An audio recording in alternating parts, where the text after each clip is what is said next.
attender to these complaints within a timeline of 100 minutes.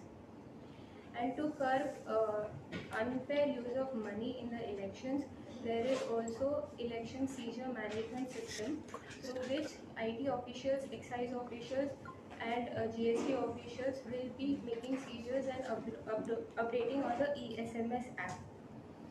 In addition to this, we have also had interstate meetings with the neighboring states. We have met the District Collector Belgavi District and District Collector Sindhudurg to strengthen our border checkposts. So we have 6 border checkposts in North Goa district, and all our SSTs are also stationed at the 6 border checkposts. Regarding police deployment, SP sir will brief. जैसे कि आपको अभी collector north Goa madam ने बताया, police का इसके अंदर हमारा एक डिटेल डिप्लॉयमेंट प्लान बनाया गया है। जैसे कि पिछले असेंबली चुनाव में और उससे पहले 2019 की लोकसभा चुनाव के अंदर किया गया था। CAPF की एक company already north Goa district के अंदर रिपोर्ट कर चुकी है। इसको हम डेली पुलिस स्टेशन वाइज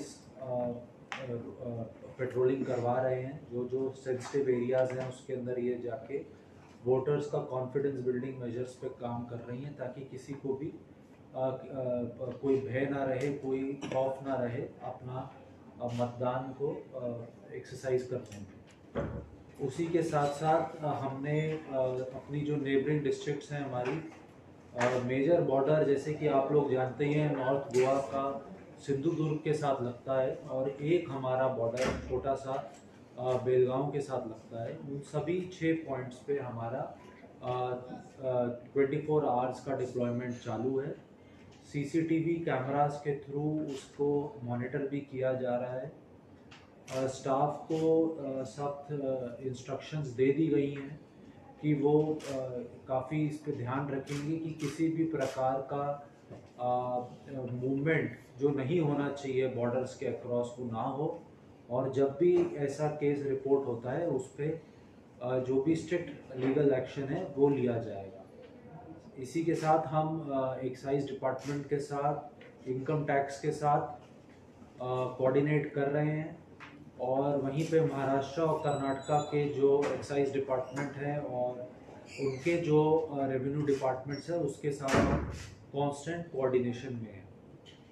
और इसके अलावा मैं ये कहना चाहूँगा कि रात में हमारा रोज़ पुलिस स्टेशन वाइज एक ख़ास नाकाबंदी लगाई जा रही है। कल भी हमने हर पुलिस स्टेशन एरिया के अंदर शाम को 6 से 8 एक ड्राइव की थी, जिसके अंदर हम कोई इलीगल एक्टिविटीज़ कर रहा हो या फिर कोई और मूवमेंट ऑफ कैश, लिकर या कोई फ्रीबीज का ना हो, उस पर हम सरप्राइज चेक कर रहे हैं। ये एक्सरसाइज मतदान के दिन तक चालू रहेगी। जी, अभी तक कोई ऑफेंस रजिस्टर नहीं हुआ है, और जो इलेक्शन रिलेटेड ऑफेंस हो ऑब्वियसली, और बाकी चीज़ें तो ऑफेंसेस रजिस्टर होते हैं, पर इलेक्शन रिलेटेड अभी तक ऑफेंस रजिस्टर नहीं है। और कितनी कंपनी लाने वाली है? ये इलेक्शन कमीशन का डिसीजन है, और वो जैसे ही हमें बताया जाएगा हम आपको उसके साथ जानकारी शेयर कर लेंगे। फिलहाल एक कंपनी है अभी तक रिपोर्ट करेंगे। एग्जैक्ट फिगर मैं आपको अभी दे देता हूँ। हिस्ट्री पुलिस स्टेशन में बुला के उनका वेरिफिकेशन किया जा रहा है। जी, एक्सरसाइज वो चालू हो गई थी जिस दिन से अनाउंसमेंट हुआ है पोल का, उसी दिन से वो एक्सरसाइज हम कलेक्टर ऑफिस के अंदर रूटीनली एक्सटर्नमेंट के जो प्रपोजल्स हैं वो भेज रहे हैं। अभी पीछे कुछ समय में एक्सटर्नमेंट भी की गई हैं, ज़्यादा डिटेल्स आपको कलेक्टर मैडम बता पाएंगी। लेकिन जो भी इसके अंदर ऐसे हमें लगता है कि जिनको ज़िले से बाहर भेजने की ज़रूरत है, जो चुनाव के समय ऐसी गतिविधि कर सकते हैं, तो उसके ऊपर हमारे प्रपोजल्स रूटीनली अपडेट किए जा रहे हैं और वैसे वो फॉरवर्ड भी किए जाएंगे उचित कार्रवाई। कुछ एरिया आइडेंटिफाइड किए कौन सी सेंसिटिव हो सकती है? वो आइडेंटिफिकेशन अभी चल रहा है। वल्नरेबल पॉकेट्स और एक्सपेंडिचर सेंसिटिव पॉकेट्स का अभी सेक्टर ऑफिसर्स हमारे फील्ड में है और वो ये एक्सरसाइज कर रहे हैं। जैसे उन्हीं का रिपोर्ट आएगा हम इसको बताएंगे। Not identified item sensitive is to polling stations? Preliminary report आ गया है, but final report 3 days of announcement के बाद आती है। तो आप 3 डेज मतलब कल तक सारे सेक्टर ऑफिसर से रिपोर्ट आ जाएगा। उसके बाद हम सीओ ऑफिस को 5 दिन के भीतर रिपोर्ट भेज देंगे। मतलब आपने जो पिंक बूथ है, पिंक बूथ हाँ, वो कहाँ पे? लिस्ट हम आपको प्रोवाइड करेंगे। हर असेंबली कॉन्स्टिट्यूंसी में एक पिंक बूथ रहेगा। तो 20 असेंबली कॉन्स्टिट्यूंसी है तो 20 पिंक कुछ बूथ अलग रहेंगे। है इस बार पिंक बूथ में हम ज़्यादा से ज़्यादा महिलाओं पर फोकस करेंगे। हम ये प्रयास करेंगे कि जो पोलिंग ऑफिसर्स वहाँ है वो अपनी तरफ से कंफर्टेबल हो, और जो मतदान करने आ रहे हैं वो भी वहाँ कंफर्टेबल हो, और वो प्रोत्साहित करें कि ज़्यादा से ज़्यादा महिलाएं मतदान करने आए। सीनियर सिटीजन के लिए कुछ स्पेशल कुछ करो। जी, जैसे लास्ट इलेक्शन में, असेंबली इलेक्शन में पोस्टल बैलेट की फैसिलिटी दी गई थी, इस बार भी 85+ वोटर्स जो भी है वो अपना हक, मतदान का हक घर बैठे पोस्टल बैलेट थ्रू कर सकते हैं। इट इज़ वॉलेंटरी एक्सरसाइज, क्योंकि हमने ये भी देखा है कि बहुत सारे लोग जो more than 85 years old are still willing to come to polling station to vote. But अगर जिनको आने में दिक्कत है और जो घर बैठ के मतदान करना चाहते हैं, उनके लिए पोस्टल बैलेट फैसिलिटी इस बार भी है।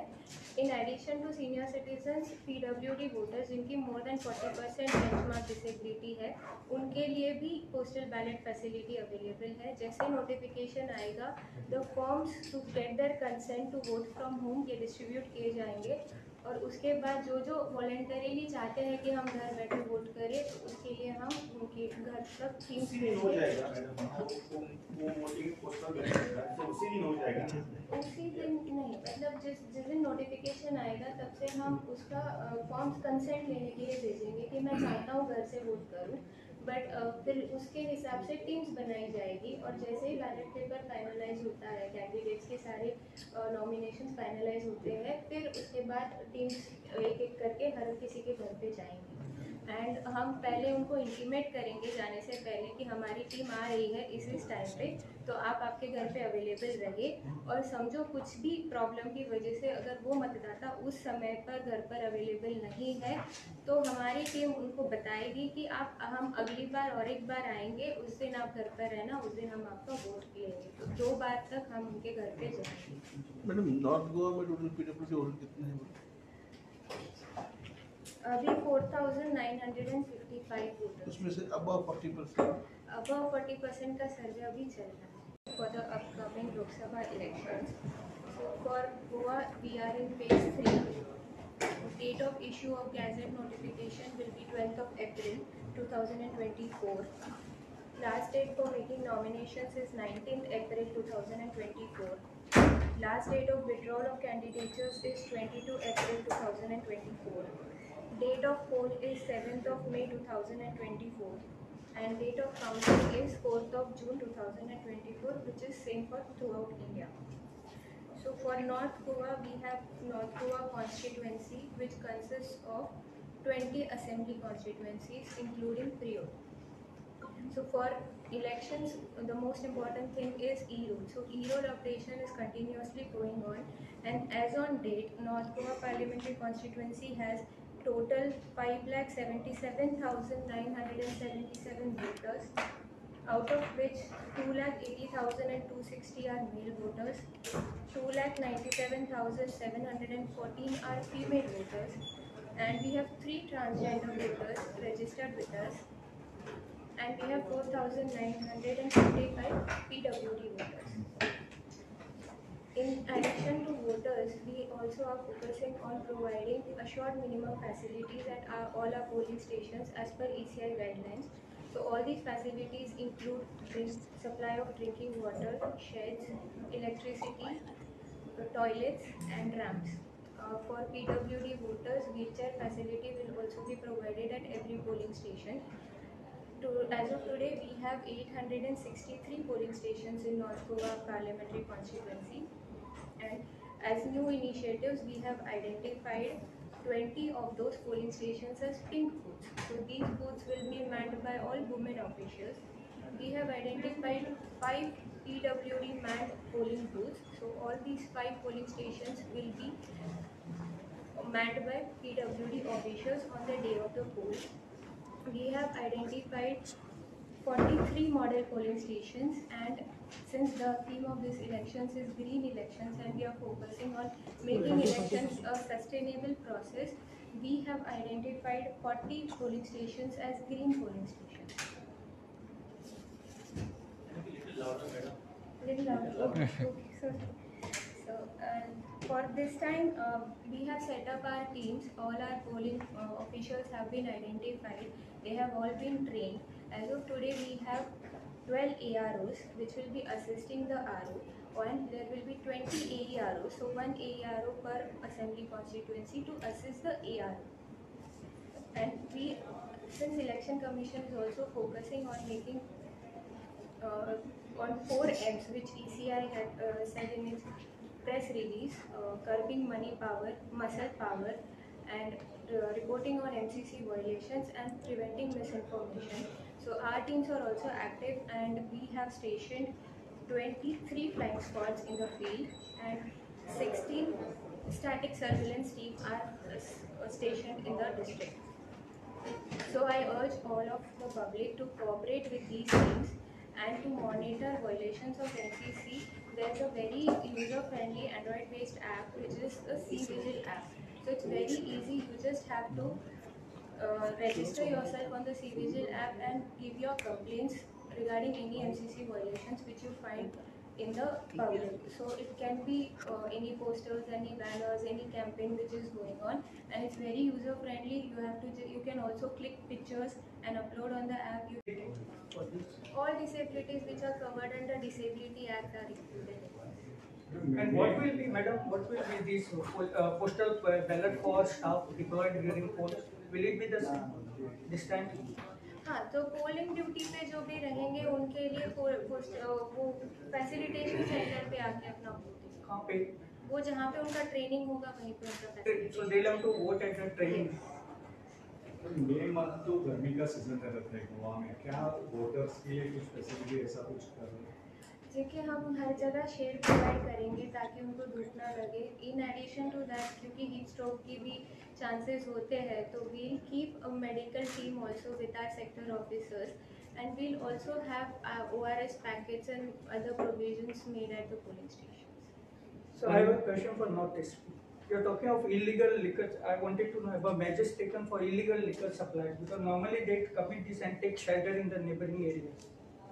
तो जैसे मैंने आपको बताया कि जो इसके अंदर एक्साइज डिपार्टमेंट के साथ हम लोग कोऑर्डिनेट कर रहे हैं और बॉर्डर चेक पोस्ट को हमने स्ट्रेंथन कर दिया है. 24 घंटे की उस पर शिफ्ट लगाई गई है और CCTV के थ्रू मॉनिटरिंग की जा रही है कि कोई भी ऐसा इंसिडेंट हो अगर तो उसको हम रैंडम चेकिंग कर रहे हैं वो vehicles.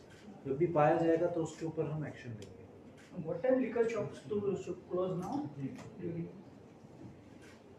Sorry? Is there any timing for liquor? I think that question should be asked to the excise department, and because I think I'm not sure, maybe you can get it clarified from them, but depending on the licenses, different vendors have different closing timings, so वही आपको बता पाएंगे. So same applies for bar and restaurant also. Yes, so bar and restaurant में भी जो उनके there is a previous order also, जो उनके टाइमिंग्स हैं, जो उनके लाइसेंस कंडीशंस के अंदर दिए गए हैं, उसी टाइमिंग्स को माना जाएगा. लेकिन ड्यूरिंग द इलेक्शन टाइम में कुछ टाइम चेंज हो जाएगा. ऑफिशियली हम 1-2 दिन में ऑर्डर पास करेंगे अंडर 144 CRPC टू इंडिकेट कितने बजे हो exactly. And it's for events and all, like weddings and all, any special notification.